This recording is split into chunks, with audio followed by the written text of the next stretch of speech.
Hello, BookTube, and welcome to Book Trek 2022.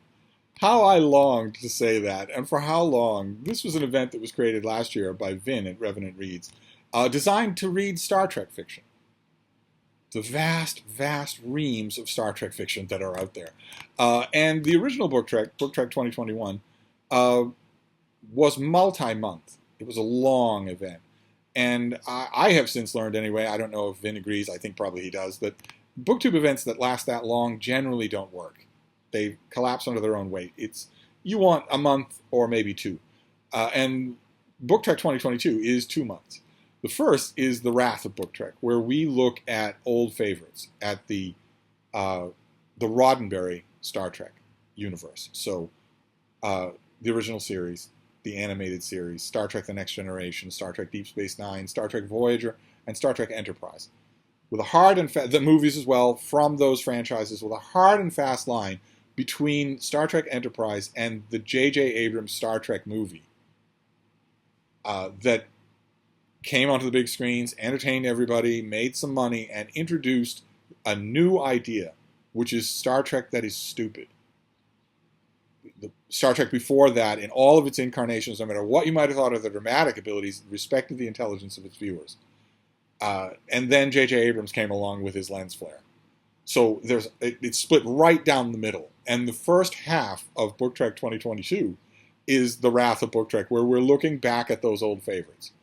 And then the next month, September, will be the second half, and that will be Strange New Worlds, which is not just the new Kurtzman's Trek show called Strange New Worlds about the adventures of Captain Pike, but also a broader term for any weird Star Trek that's out there, any Star Trek that isn't as familiar as those opening iterations are. So for the month of August, I'm going to be concentrating on old friends. I'm going to be rereading a bunch of old friends. I particularly last year avoided doing that. I wanted to reread original Star Trek novels, all of which I've read, that I wasn't all that familiar with, that I hadn't read but once. Something like that. A ton of Next Generation novels that I hadn't read but once, if ever. A whole bunch of Deep Space Nine novels that didn't work out too well. Voyager novels, that sort of thing. And I'm going to do that. I'm still going to break a lot of that ground, reread a lot of stuff that I'm not familiar with. But I'm also going to go to old favorites in this first month of Book Trek 2022 as well.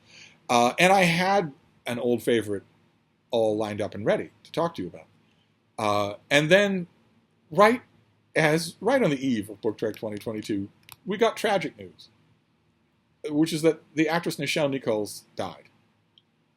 The actress who played Lieutenant Uhura died, which leaves only two of my original crew left alive, George Takei and William Shatner. And Nichelle Nichols, more than almost any other figure in science fiction, certainly more than almost any other figure in Star Trek, she also reached out and had an effect on the real world. She was originally considering leaving the original Star Trek because she wasn't getting a whole lot to do, and was given a pep talk by a major cultural figure. It's not really believable, but it did happen. She was given the pep talk of all pep talks by Martin Luther King Jr. And made a real difference. She made a real difference, not just for young women, including young black women, at a time of enormous racial strife in this country, who saw her on the screen, not only as a crew member on the Enterprise, the flagship of the Federation, but a bridge crew member. Deeply respected by all of her colleagues, trading sass with them. And a beloved companion of theirs in their off hours as well, beguiling the whole of the rec room with songs. And that just continued in the movies. Not, one of the major three of the Star Trek cast of characters, but indelible. But it wasn't just that. It was also that she reached out. She had civilian initiatives for NASA to get more women involved in space exploration, in astrotechnology, and it worked. She was also a hit at conventions. Whenever she went, she was a big hit at conventions because she was genuinely, warmly, outgoingly friendly. You never got the sense sometimes when you went to, like for instance, the Star Trek convention in the early years, let's say in the 70s, the late 70s especially, sometimes if you got to the end of the line and James Doohan was there at the table, you would get the strong sense that he didn't particularly want to be there, and that's to say nothing of the sense you got from Shatner himself. But Nichelle Nichols, it was a genuine warm smile, often a hug, often a hand reaching up from the table. Oh, tell me your story. She had to be prodded many times by other people at the table, by her handlers and friends, that you can't have a sit-down, old-style visit with every single person, or you'll only see 15 people and you've got 200 people in line. And they all understand. They all understand. So that was real. That was as real off stage as it was on stage. So it was a blow to lose her. I mean, no, these actors can't live forever. But it was a blow to lose her. And yesterday, in his first video, Vin dedicated the first month of Book Trek 2022 to her memory, and that's a wonderful, graceful thing to do. Absolutely. We will dedicate the good old Star Trek part of Book Trek 2022 to Lieutenant Uhura, to the memory of Nichelle Nichols. And I had originally planned a book to talk about, my first book for Book Trek 2022, and I scrapped it and went into my catalog of Star Trek books in search of, there were a couple of novels where Uhura played a central part. And one of them, Tears of the Singers, I very much did not like. It just was not a very good book. But the other one was actually called Uhura's Song. It was by a first-time Star Trek writer who had not even known that the show existed, had not watched it except in a very desultory manner when she got the brief to do the novel. And unlike a lot of other people who've been in that situation and just half-assed it, she did months and months of research to try and get everybody right. And I read this book when it came out about 20 years ago. The author is Janet Kagan, and the book is, I don't want to block the bean, the book is Uhura's Song. With a great cover there. Who is that? Does it say? I think this was after Boris Vallejo was doing these, so I don't think that is Boris Vallejo. You see it says number 21 up in the corner there. Oh, the bean has gone again. Let's do it over here. I read this when it first came out. I got it. All of the Star Treks that had these 3 lines around the edge there they all seem to me to be more lovingly edited than any of the others, except for the very earliest Star Trek novels that I dearly loved, but that would not fly in a corporate environment at all. These are much more continuity based. They're much more continuity aware. And the ones that had that border and the number up in the corner were the ones I eagerly awaited. They almost never let me down. Almost never. I fought this book tooth and nail when I read it originally. It opens with the Enterprise in orbit trying to help a civilization that Janet Kagan obviously was having an in-joke with somebody that she knew, because the civilization is the Eoia or something like that. It was very much intended to, I think, wink at the weirdly exotic names of alien races, because it very intentionally has A, E, I, O, and U, all the vowels. These people are felinoid, they're cat-like. And they're being afflicted with a virus, a horrible virus that is cruel and that is affecting everyone, and it seems to be able to jump species. It seems to be able to affect humans as well. And as the novel opens, Dr. McCoy is just harried to the end. The character of Dr. McCoy, his compassion allows him to feel for all of his patients. And this is a crisis well beyond anything that he can deal with. He's trying to. And his shipmates, Captain Kirk, Mr. Spock, they're all trying to help as well. Especially Uhura, who years before had a very friendly relationship with a female, I can't even pronounce the name of these people, the Uoians or whatever they are, these cat people. She had a very friendly relationship with one of them, to the point where they were both passionate linguists, also passionate singers, and they exchanged songs. They exchanged whole repertoires of songs as sort of culture exchange, but also as a very, very private, very personal sharing between the two of them. And that female singer is among the sick. She's in a coma when this book starts, and Uhura is overwrought. She actually asked Dr. McCoy, I don't suppose there's any chance that you could ease quarantine just long enough to let me see her. And of course, McCoy can't do that. And they're desperately trying to figure out what this disease is and how to stop it when McCoy himself becomes sick. And it looks like everything is teetering on the edge of disaster. And it turns out in the course of the novel that a key to understanding this virus and maybe beating it would be understanding where it comes from. I think you're getting here a lot of the resonances that very much were not present. I think this came out in 1999. Maybe when I read this originally, I may have been thinking about the AIDS pandemic from a decade earlier, but I certainly could not have imagined COVID-19. I could not have imagined anything like that. And so a lot of the resonances in here simply weren't present when I read this the first time. But so when I say, a key to understanding a virus is understanding its origin and how it originally transmitted, you're automatically going to think of Wuhan, China, which would not have crossed anyone's mind when they read this book originally.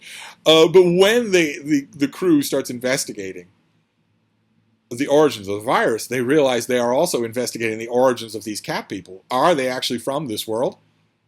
And why are they being so cagey about whether or not they are? And it turns out in the course of the book that maybe they aren't. I don't want to spoil the plot, but maybe the virus and the people have a far more complicated origin story than we think at the beginning. And in a wonderful twist, maybe some key information about that story is in some of the songs that singer traded with Uhura years and years before. Marvelously constructed. There's I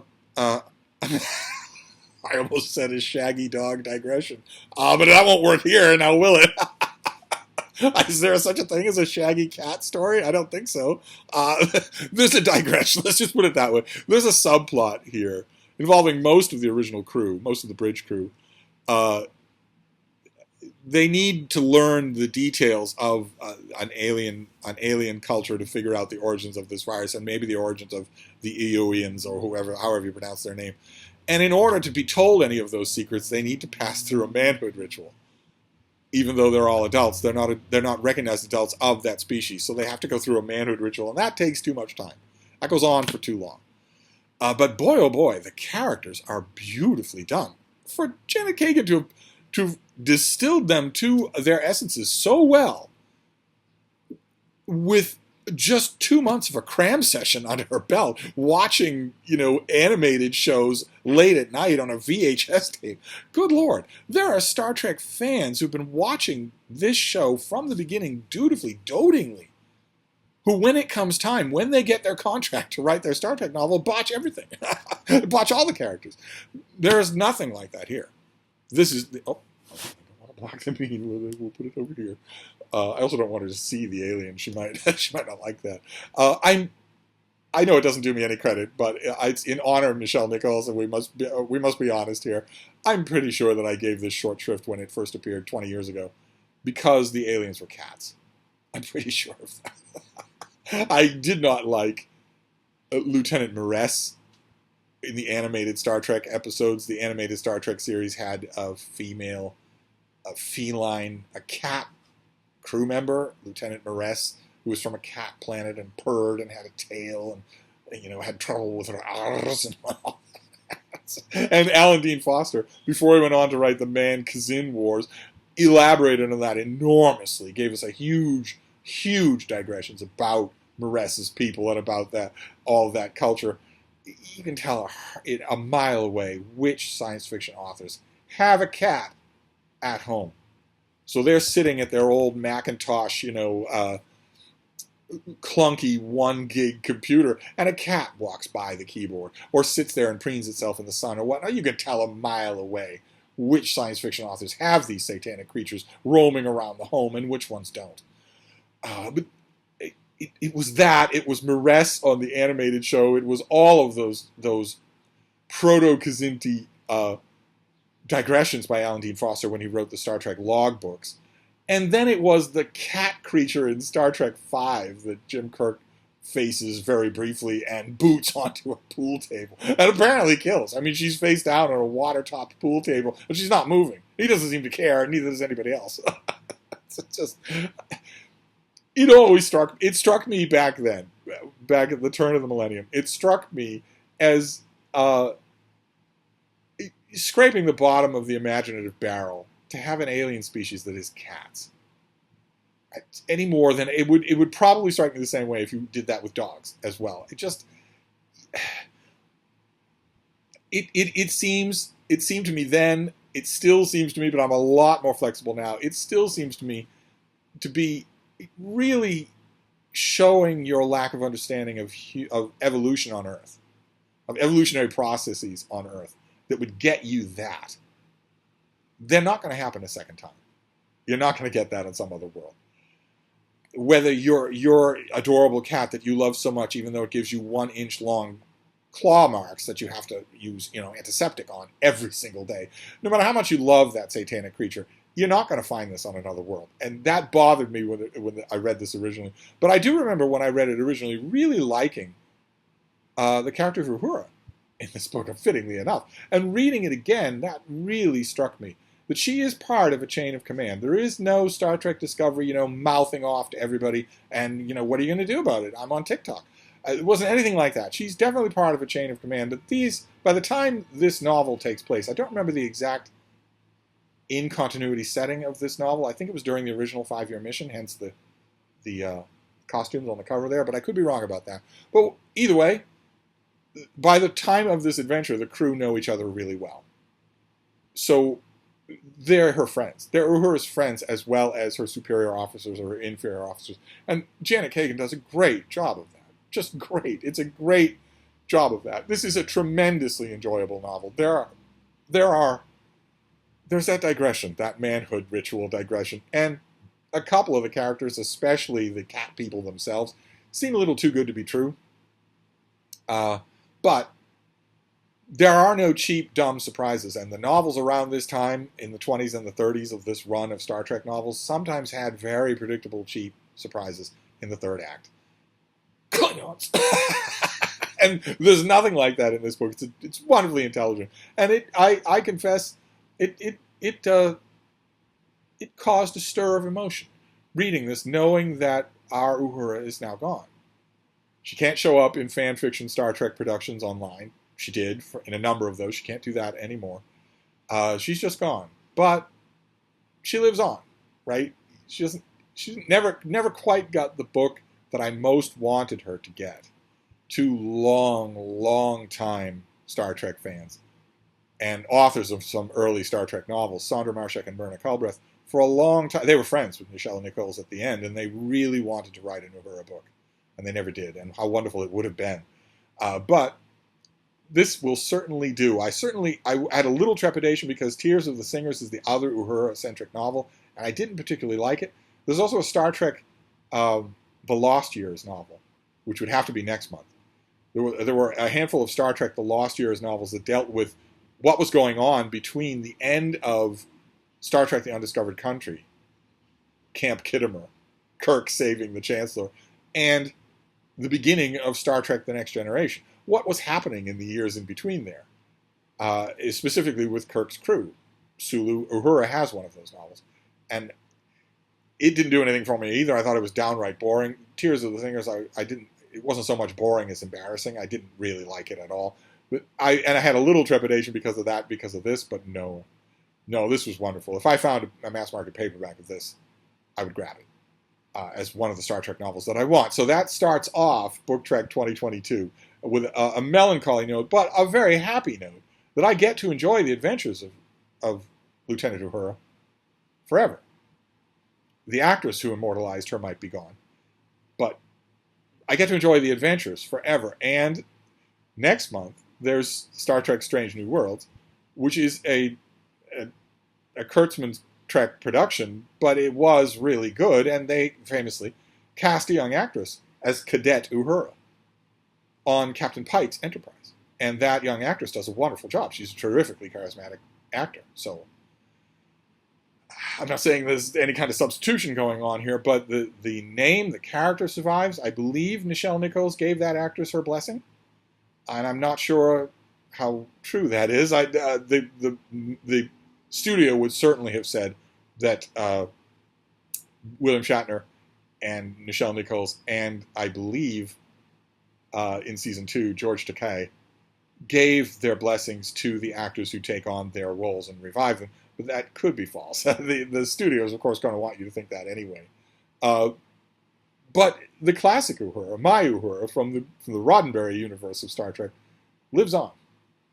So that's a little bit of a melancholy start to Book Trek 2022, but I had to do this. We'll move on to my original first choice tomorrow. So I will beam out for now, and I will see you then. And I will also try to leave links to my 3 co-hosts down below. Although I'm going to make a video every day. I just know that I am, and I don't think they are. They have jobs and responsibilities and all sorts of things that they'll just have to forgive me. But we'll have fun anyway. That'll be anyway for August especially, because I'm gonna go whole hog on Star Trek for August. So I'll wrap this up for now, but I will see you soon. Thank you, BookTube.